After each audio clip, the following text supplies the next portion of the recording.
day one, or I guess day two. We are in Ambergris Key in Belize. We got here yesterday afternoon and we've been up since the sunrise, since before the sunrise actually, given the time change. And I just wanted to share a little bit about like what is on our hearts and where our headspace is today. When we landed in Ambergris yesterday, and when we were in the taxi shuttle that was getting us to our place, which is here, by the way, home for a month, I was overcome with this feeling of dread. This pit in my stomach, like, oh God, what have we done? And I was really conflicted and a bit surprised by this feeling, because not how I hoped or expected to be feeling on sort of day one of our family adventure year. And I was like a little upset at myself, and I could sense that Chris was feeling really off too. He went into the grocery store to grab some things and like almost had a panic attack. And he came out and was like, I need you to switch, like I need you to go in and do this. So it was all good, and we got everything. But once we got here and we got settled and everything, it was like, oh, now what? We are really far removed from most things, and we don't have a car, or a golf cart rather. So that's how you get around on the island, is on a golf cart. And I think we were both sort of just feeling like, now what? And I've been processing it a lot since yesterday.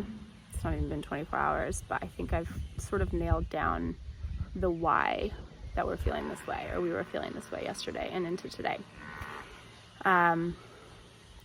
We've been so in the weeds, sort of this we've been so in the weeds for the last 10 months planning this. And it's been really tactical. There's been a lot of adrenaline and excitement recently leading up to it. All logistics, hard to see sort of like one step in front of the other.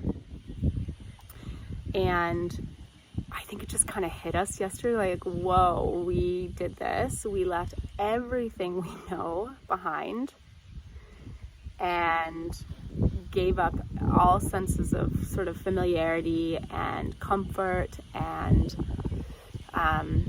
normalcy and everything for this. What the hell? What have we done? And additionally, I don't know if Chris feels this way, but we chose to come to Ambergris Key in Belize as the first place on our family adventure because we've been here before. Chris and I were here about 7 years ago for vacation, and we wanted to come back because we knew it and there would be a sense of familiarity to it. And what's different about then versus now is like full vacation vibes before, like eating out, partying, adventures and tours every single day, people cleaning our house, making food for us, cocktail, just all the things, right? Now it's just life, right? It's life elsewhere, and it's life in a beautiful place, right? This is where I'm sitting right now, but it's just life, and it's not vacation. And there's a lot of normal things that we are going to do in our day-to-day. So there's tension in like this life versus vacation mentality. So I think that was a little bit of it as well. Like, okay, what are we going to go do? Oh, wait, we're here for a month. We don't have a car or transportation. We also don't have the money to like live like vacation for a year, and that's not the point. That's not our why.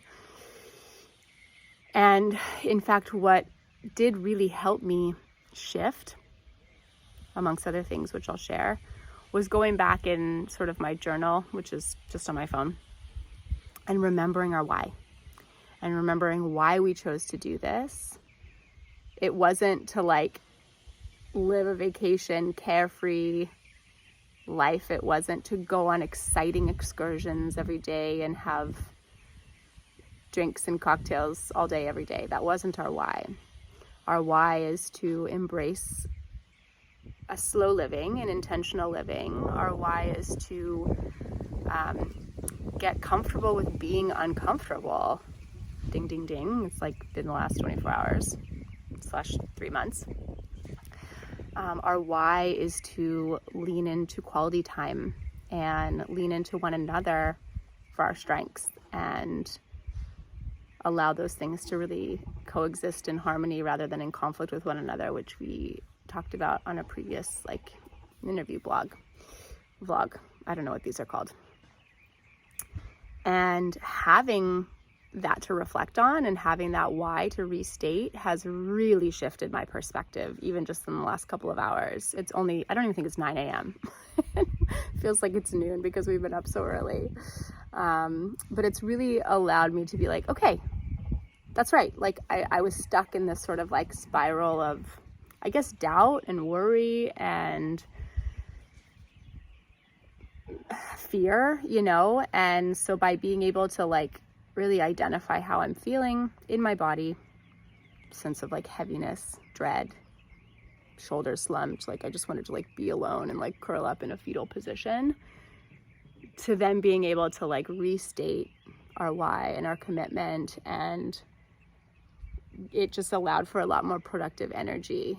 So yeah, after we did we watched the sunrise from the dock, which was really beautiful, and walked on the beach, and that was just like a beautiful moment in time that I like sort of mentally bookmarked, of her just walking in the ocean and looking at a seashell with the sunrise behind her. Just there's so much beauty in mundane moments, which is again another part of the why that we're doing this. But after we got back, we like made breakfast with our groceries that we bought, because we're like not trying to go to like a restaurant or a hotel bar or a restaurant or whatever every day.